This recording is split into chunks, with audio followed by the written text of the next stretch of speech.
Halo, perkenalkan nama saya Pandey Setiawan dengan NIM 203030801108, angkatan 2020, Fakultas Kedokteran Universitas Palangkaraya. Baik, di sini saya akan menjelaskan gangguan respirasi.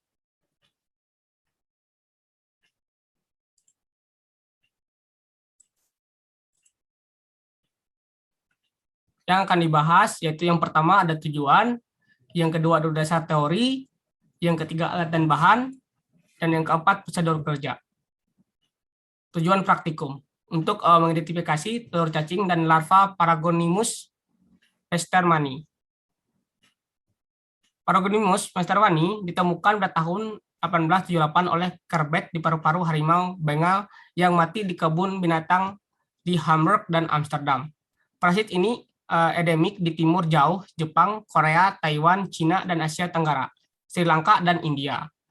Kasus telah dilaporkan dari Assam, Bengal, Tamil Nadu, dan Kerala. Cacing dewasa. Cacing dewasa bertumbuh tebal berwarna coklat kemerahan dengan ukuran panjang 7,5 sampai 12 mm dan lebar sampai 6 mm, 4 sampai 6 mm. Sistem reproduksi cacing jantan terdiri dari 2 buah testis. Ovarium berlubus terletak pada anterior testis kanan, pitellaria memanjang secara bilateral di sepanjang panjang tubuh. Ventral sucker bisa dilihat di gambarnya, berada di tengah gunanya untuk menghisap. Telur cacing berwarna coklat sangat mirip dengan telur Fasciola hepatica. Pada cacing dewasa, P. westermani berpasangan biasanya ditemukan terbungkus dalam bronchiolus paru-paru yang terinfeksi paragonomiasis. Pada gambar ini menjelaskan pergerakan dan perkembangan cacing dari telur hingga menjadi cacing dewasa. Hal tersebut terjadi dan didapatkan dari hewan dan ikan-ikan. Untuk alat dan bahan yaitu untuk alat terlebih dahulu yaitu mortar, kawan Petri, mikroskop stereo, mikroskop binokuler, kaca preparat, pinset, gelas kimia, mesh stainless, dan centrifuge.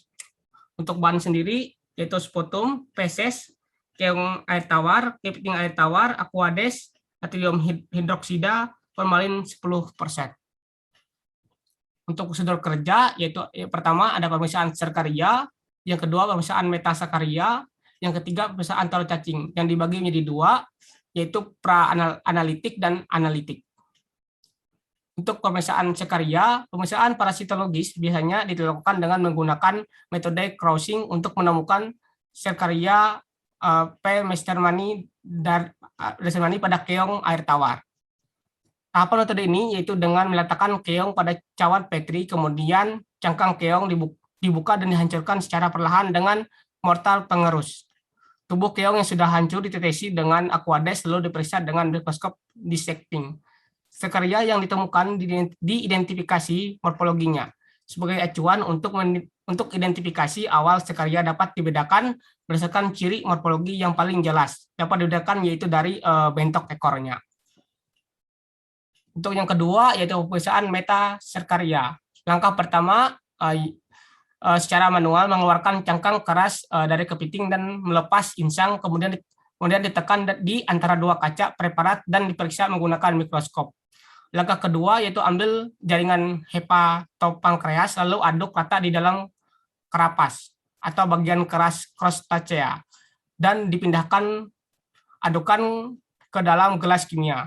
Aquades ditambahkan ke dalam adukan.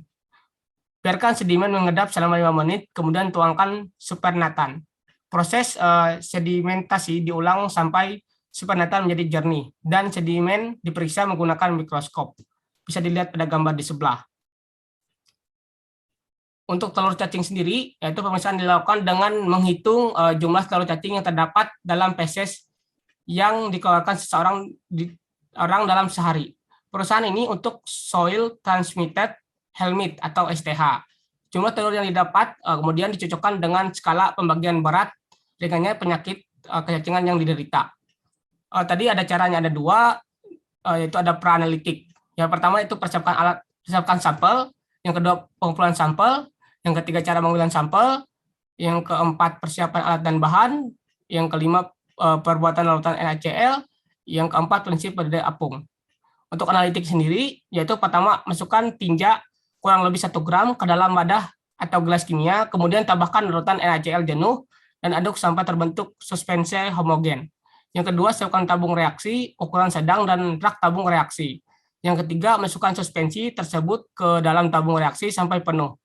Buang bagian kasar yang terdapat pada permukaan larutan dengan lidi. Yang keempat, letakkan deks gelas di atas tabung reaksi tersebut dan biarkan selama 45 menit. Yang kelima, ambil dek gelas tersebut dan letakkan di atas objek gelas. Kemudian periksa di bawah mikroskop dengan pembesaran lensa objektif 10 kali dan 40 kali. Yang terakhir yaitu pasca analitik menjelaskan hasil pemeriksaan. Mungkin hanya ini yang dapat saya sampaikan, kurang dan lebihnya mohon dimaklumkan. Sekian dari saya ucapkan terima kasih.